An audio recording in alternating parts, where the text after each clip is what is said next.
Ini tema menarik ya, kritik dari PKS terhadap gerakan anak-anak abah ya yang katanya merusak demokrasi ya. PKS sebut coblos 3 merusak demokrasi. Nah, kita tanya lebih rusak mana dengan Kim Plus?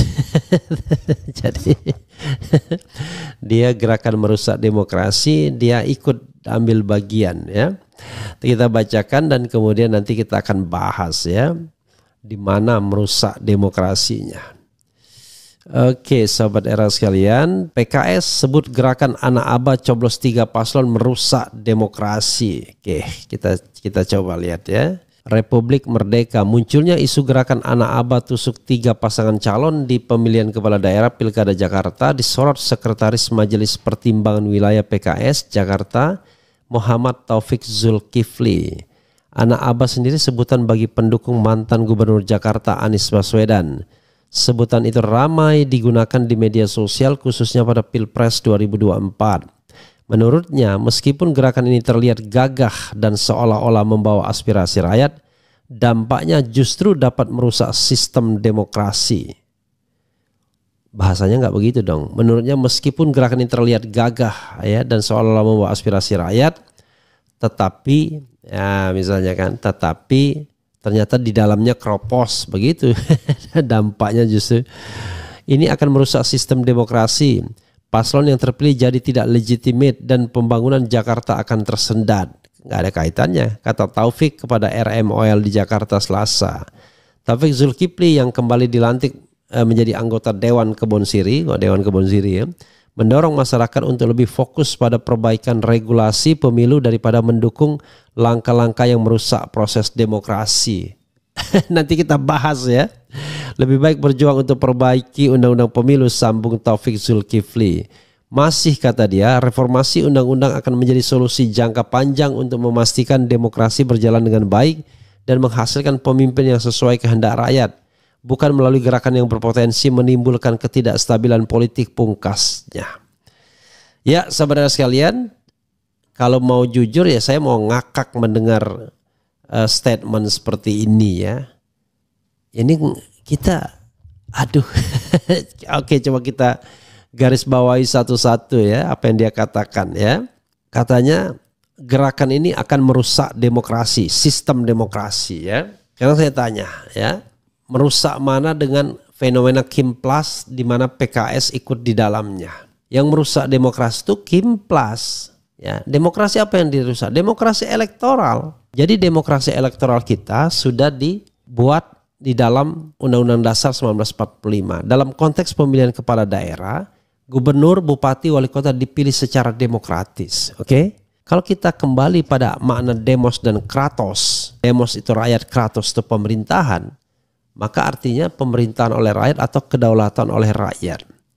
Nah, pertanyaannya adalah, apakah Kim Plus menghargai kedaulatan rakyat? Sama sekali tidak. Dia betul-betul yang namanya kartel politik ya, itu namanya tukar tambah di lingkaran elit saja. Kalau memang menghargai demokrasi ya, harusnya PKS nyalon sendiri walaupun tidak mencalonkan Anies Baswedan. Tapi ini dia mencalonkan calon lain dalam suatu gerombolan besar kekuasaan. Itu bro yang merusak demokrasi itu. Lalu masyarakat dipaksa untuk memilih dari calon-calon yang disodorkan. Dan di mana calon yang disodorkan itu bukan calon yang terbaik. Paling tidak menurut survei tidak ada Anies di situ, tidak ada Ahok di situ. Adanya Ridwan Kamil cuma. Jadi Kim Plus itu adalah sebuah persekongkolan jahat. Itu yang merusak demokrasi bro. Masyarakat nggak pernah merusak demokrasi. Yang merusak demokrasi itu elit. Elit lah yang merusak demokrasi. Masyarakat itu hanya merespons dari apa yang dilakukan atau dikerjakan elit. Nanti merusak demokrasinya. Udah kelihatan tuh.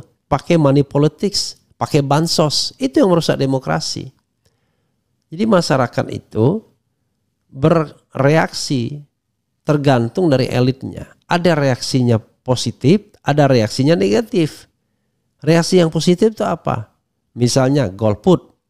coblos 3, itu reaksi yang positif. Tapi kalau reaksi negatif itu adalah nunggu bansos, ya kan? Nunggu money politics untuk memilih.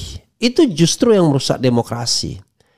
Ini menurut saya kelihatannya Anda nggak paham itu siapa yang merusak demokrasi itu.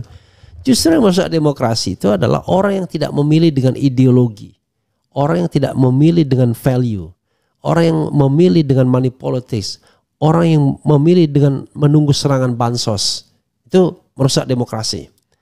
Nah, itu dilakukan oleh elit. Jadi coba elit tidak melakukan money politik, tidak rusak demokrasi. Coba elit tidak melakukan bansosisasi,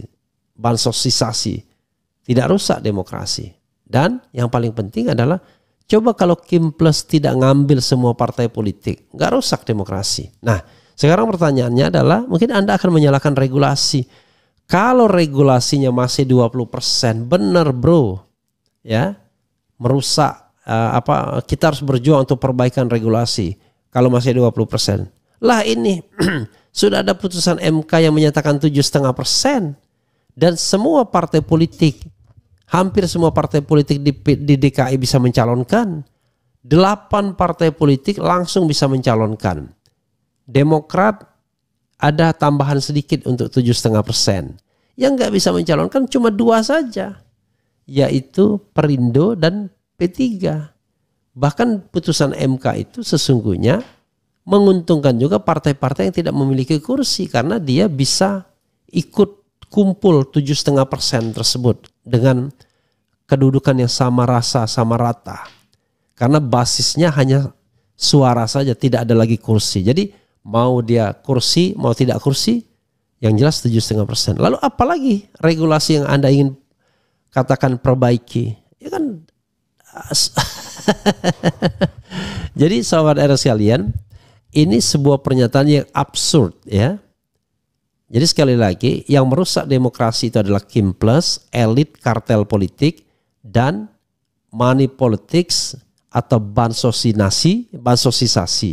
Tapi orang tidak memilih karena sikap politik, mau dia coblos 3, mau dia golput, itu justru menumbuh kembangkan demokrasi. Artinya rakyat sudah dewasa, rakyat menolak calon-calon yang disodorkan itu.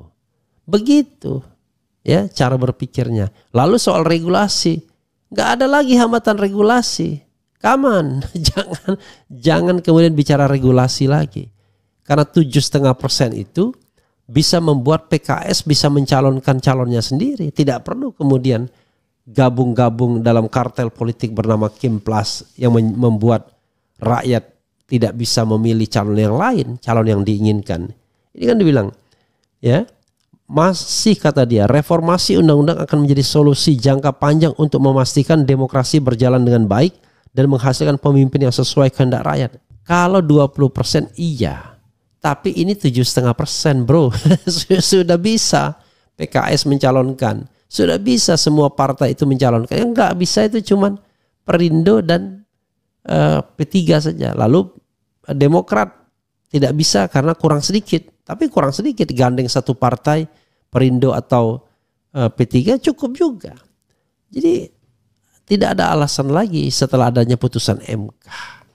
Ya. Jadi makanya saya mau bilang ngakak merusak demokrasinya di mana? Justru yang merusak demokrasi ya sana itu, ya kan.